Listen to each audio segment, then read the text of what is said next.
नमस्कार दोस्तों, राम राम, सलाम, जय हिंद। आप सबको मेरा प्रणाम। तो आज आप लोगों के लिए बहुत बड़ी खुशखबरी लाया हूं मैं। ग्रेजुएटी जो प्राइवेट कंपनीज या कोई भी कंपनी आपको देती है आपके वर्किंग के बदले, उसको लेके मैं एक बहुत बड़ी खुशखबरी लेके आया हूं। तो जल्दी से जल्दी इसको अपने दोस्तों, अपने मित्रों और अपने रिलेटिव्स के बीच में शेयर कर दीजिए, जिससे उन्हें भी पता चल जाए कि खुशखबरी क्या है। तो शुरू करते हैं। ये जो है तो हमारा सिफारिश की गई है किसके द्वारा? संसद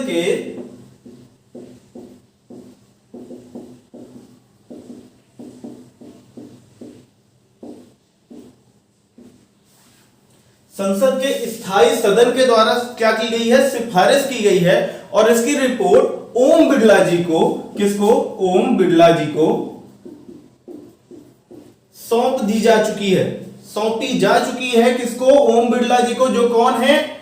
हमारे लोकसभा अध्यक्ष हैं। लोकसभा अध्यक्ष जी को संसद की स्थायी सदन की सिफारिश की रिपोर्ट जो है वो सौंप दी जा चुकी है। और इसमें है क्या इस रिपोर्ट में? तो वो है हमारी जो ग्रेजुएटी पीरियड था वो 5 ईयर से लेके 1 ईयर को कम करने के लिए सिफारिश की गई है। ये विशेष सिफारिश है, इसके अलावा भी इसमें सिफारिश की गई है।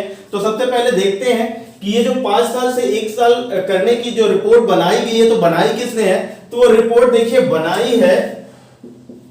रिपोर्ट बनाई गई है ये समाज सुरक्षा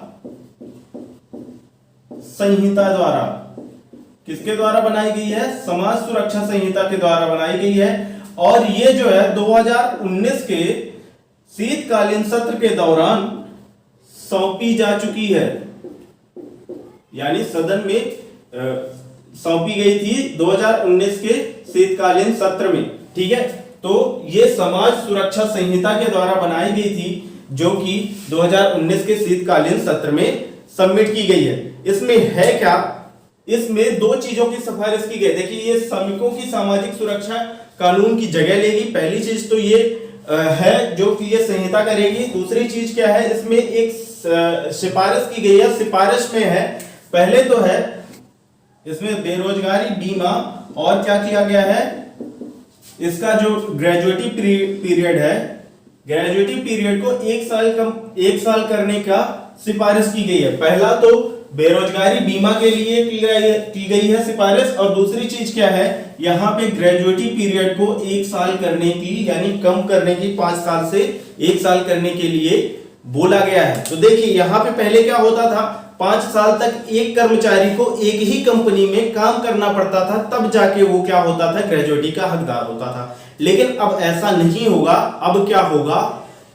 अब ये होगा कि अब 1 साल एक कंपनी में लगातार जॉब करने के बाद आप ग्रेजुएटी के हकदार हो जाओगे। यानी उसके बाद जब भी आप छोड़ोगे उस कंपनी को, तो आपको कुछ पैसा देना पड़ेगा। कौन देगा? कंपनी देगा। कंपनी देगी और आपको मिलेगा। ठीक है, तो ये बेरोजगारी बीमा और ग्रेजुएटी पीरियड को इंक्लूड करती है। इसके अलावा इसमें सामाजिक सुरक्षा योजनाओं को चलाने के लिए आपको आय का या वित्त का स्रोत भी बताने के लिए बोला गया है। वित्त का या आय का स्रोत जो है वो भी बताने के लिए बोला गया है। तो ये भी इसमें करने के लिए बोला गया है। तो देखिए, सबसे बड़ी बात तो ये है कि 5 साल से 1 साल होने पे हमें कौन सा फायदा होगा। यानी सबसे बड़ी बात यह है कि जो रुपए हमें ग्रेजुएटी के रूप में मिलते थे 5 साल बाद, जब हम एक ही कंपनी में 5 साल तक काम करते थे, उसके बाद जो मिलते थे वो अब 1 साल के बाद ही मिल जाएंगे। सबसे बड़ा फायदा तो ये है। और बेरोजगारी बीमा, वित्त का स्रोत, अगर वित्त का स्रोत तो मुझे नहीं लगता है कि बताना आवश्यक है, और या फिर इसको माना जाएगा। ठीक है, अब देखते हैं हम कि ग्रेजुएटी क्या होती है। ये तो हमें पता चल गया कि जो कंपनी होती है उस पे अगर हम काम करते हैं, अपना टाइम देते हैं, अपना वैल्यूएबल टाइम देते हैं, तो क्या होता है कि वो हमारा आभार व्यक्त करने के लिए क्या करते हैं? हमें कुछ पैसे देते हैं, या उपहार देते हैं, या गिफ्ट देते हैं। ठीक है, तो इसमें पहले 5 साल में दिया जाता था, अब 1 साल में दिया जाएगा। इसके अलावा इसमें अगर कोई भी कर्मचारी चाहे 1 साल हो या 5 साल हुए हो या ना हुए हो, उसके पहले उसकी डेथ हो जाती है काम करने के दौरान, या फिर काम करने के दौरान ही वो पूरी तरह से क्षतिग्रस्त हो जाता है और काम करने लायक नहीं बचता है, तो उसको भी पैसे देने पड़ेंगे। उसमें ग्रेजुएटी आपकी हो या ना हो, आप ग्रेजुएटी मैच्योर कर चुके हो या ना किए हो, उसके बाद भी आपको पैसे मिलेंगे। इसके अलावा अब देख लेते हैं कैलकुलेशन कैसे होता है। तो कैलकुलेशन होता है आपकी जो सैलरी होती है और उसको मल्टीप्लाई करते हैं हम आपके पीरियड से। तो देखिए पीरियड होता है ये ईयर्स में होता है, ठीक है, ईयर्स। अब ईयर्स में डेज होते हैं, मंथ होते हैं, तो मंथ में 30 दिन होते हैं, लेकिन 30 दिन में से 4 दिन आपके छुट्टी के काउंट किए जाते हैं और 26 दिन आपके वर्किंग काउंट किए जाते हैं। तो ये 26 दिन हो गए आपके। इसके अलावा आपको जो ग्रेजुएटी दी जाती है वो 26 के 26 दिनों में नहीं दी जाती है। कितने दिनों में दी जाती है? 15 दिनों में दी जाती है। तो वो 15 हो जाएंगे इसके साथ मल्टीप्लाई में, ये 26 हो जाएंगे अपॉन में और 15 हो जाएंगे मल्टीप्लाई में, यानी salary into 15/26 into period of time, ठीक है, या पीरियड जो होता है वो ईयर में होगा। तो इस तरह से अगर हम एग्जांपल लेते हैं और सैलरी मानते हैं 50,000, किसी कर्मचारी की सैलरी 50,000 हो और 15/26 तो हमेशा स्टेबल रहेगा, ये नॉन वेरिएबल है, वेरिएबल नहीं है, कभी वेरी नहीं करेगा। फिर पीरियड ऑफ ईयर हम मान लेते हैं कि 5 साल आपने कंप्लीट किए हैं, तो पहले के हिसाब से आपको सिर्फ 5 साल से पहले नहीं मिलती थी, तो हम 5 साल में ही कैलकुलेट करेंगे।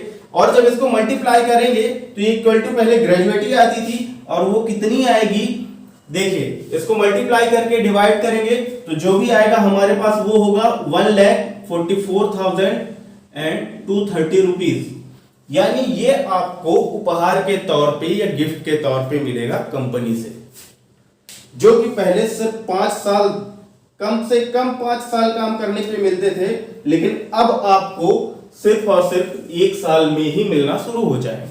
ऐसा नहीं है कि 1 साल में इतने ही मिलेंगे, 1 साल में इतने नहीं मिलेंगे, इसको 5 से डिवाइड करने पर जो आएगा वो मिलेगा। ऐसा नहीं है कि 1 साल में इतने ही मिलेंगे, ये 5 साल का काउंटिंग की है हमने।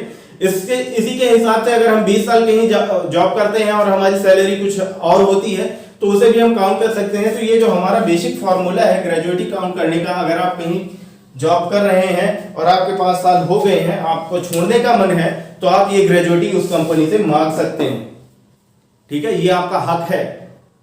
इसी के साथ मैं आप लोगों से विदा कर लेता हूं, तो जल्दी से जल्दी इसको लाइक शेयर सब्सक्राइब कर दीजिए और अपने दोस्तों को भी ये खुशखबरी सुना दीजिए। तब तक के लिए bye bye, good day, take care and जय हिंद।